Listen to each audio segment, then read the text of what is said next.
Back tonight here on In Focus. The death toll from Tropical Cyclone Gombe in northern Mozambique has risen to 53. Gombe, which also hit Madagascar and Malawi, made landfall last week, affecting hundreds of thousands of people. Mozambican officials say the number of fatalities is expected to be higher as damage assessments continue. Gombe was one of a series of natural disasters to hit the region in January. Tropical storm Anna slammed the three countries, killing more than 80 people.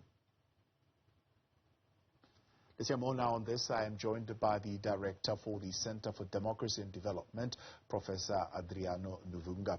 Prof, good evening, and thank you very much for your time and joining us tonight here on In Focus. First and foremost, a question is being asked about the capacity and the effectiveness of our disaster management responses on the continent with this clement weather hitting particularly the parts of Mozambique over and over again. Good evening. Indeed, that's a big question. The capacity of the African states to deal with the frequent cyclones resulting of the climate change. Here in Mozambique, what we have seen is that although the government is taking all actions, but capacity is not there. Today, the meteorological technology, it can predict when these cyclones will fall in our country. We can know that in advance. But what we see in terms of preparedness and the capacity to mobilize the people, but particularly to get local communities to safe places as part of the preparedness, that is not there. We have seen governors mobilizing the people, but it is not more than mobilizing people.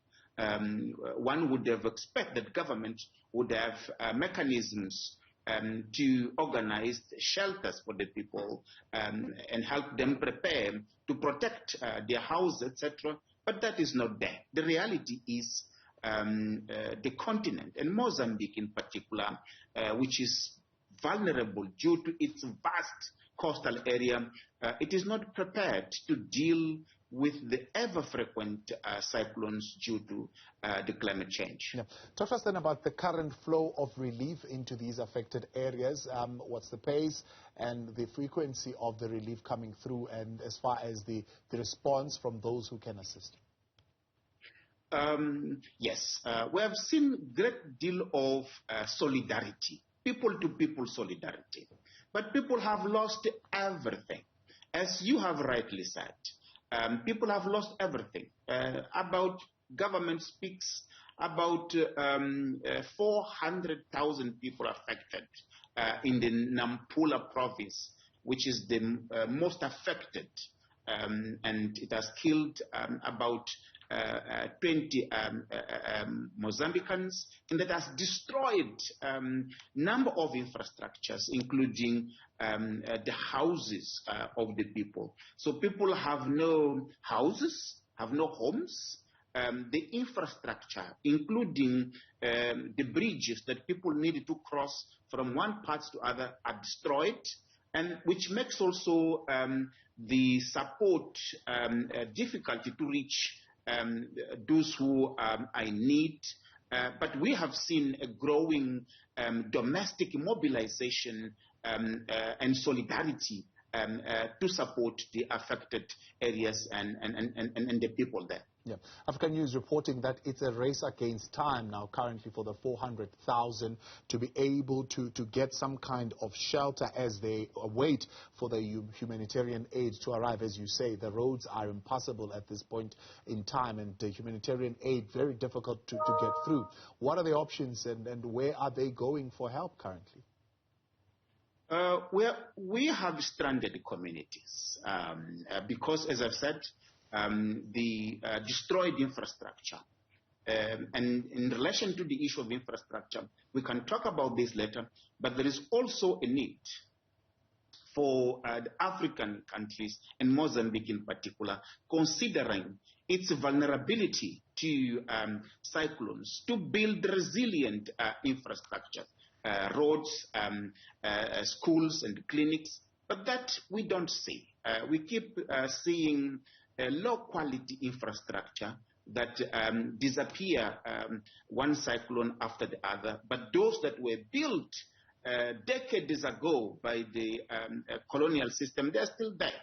So this is an issue also that needs to be addressed, the issue of resilient infrastructure, considering the fact that Mozambique is prone to this. And with that said, what we see today is that we see people-to-people solidarity. But the reality is that there are stranded communities due to destroyed infrastructures, and the support that government is mobilizing through the disasters agency is taking a bit of time to get there also because of the infrastructure.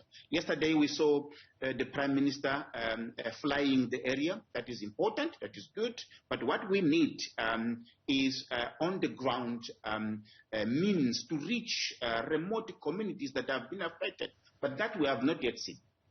Now, you speak of people-to-people solidarity when it comes to relief and humanitarian aid, but maybe the other conversation we need to talk about, particularly yourself, somebody who is in the space of development, is people-to-people solidarity when it comes to responding to the effects of climate change and mitigating that before disaster strikes. Yes, the issue of mitigation, looking at the community-centric preparedness, also as part of cohesion at the community level.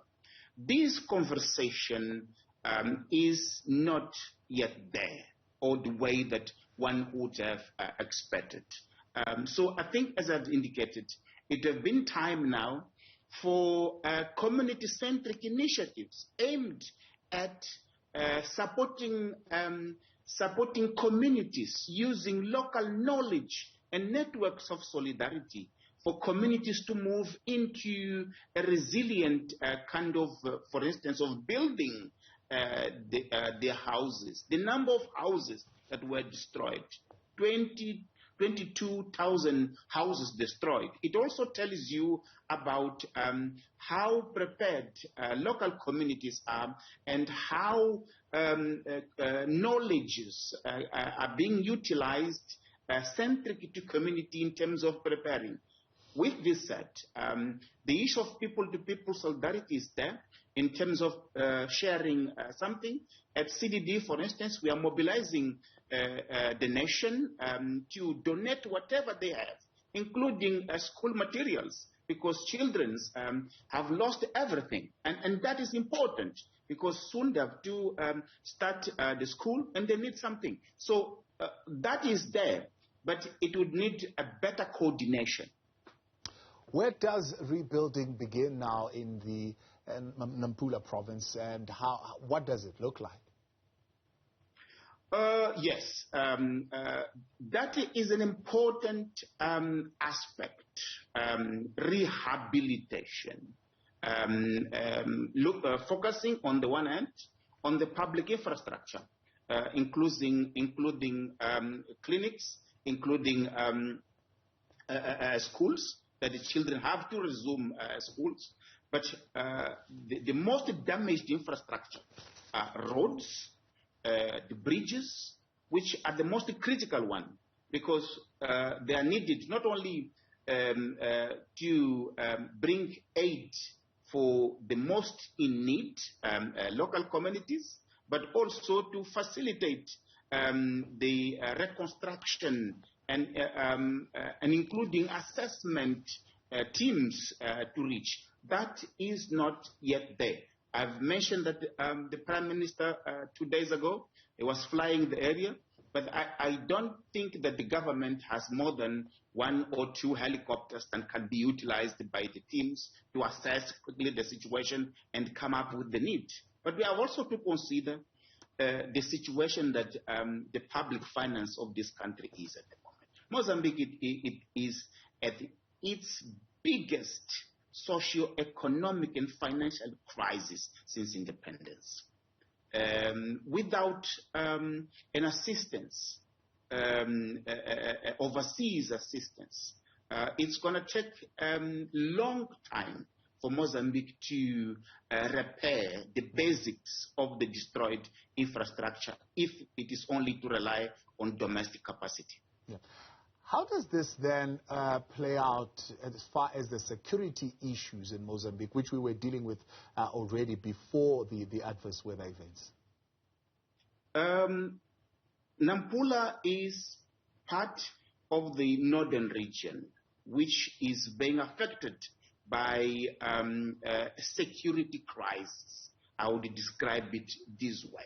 Security crisis in the sense that in Cabo Delgado, there is activities of violent extremism that results of many factors. But in other two provinces, not only are gradually being affected by the activities of violent extremism, but also and importantly, they are being affected by the recruitment activities. So with these natural disasters taking place, that makes it more difficult for the collective ways of solving the problems that are affecting the young people, for instance, that are prone, are vulnerable to be recruited.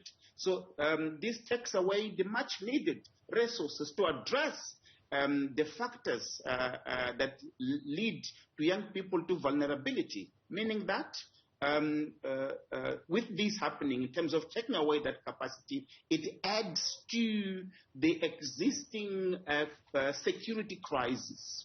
As I've indicated, there are stranded communities, infrastructure is not there, and infrastructure is critical to addressing some of the security challenges.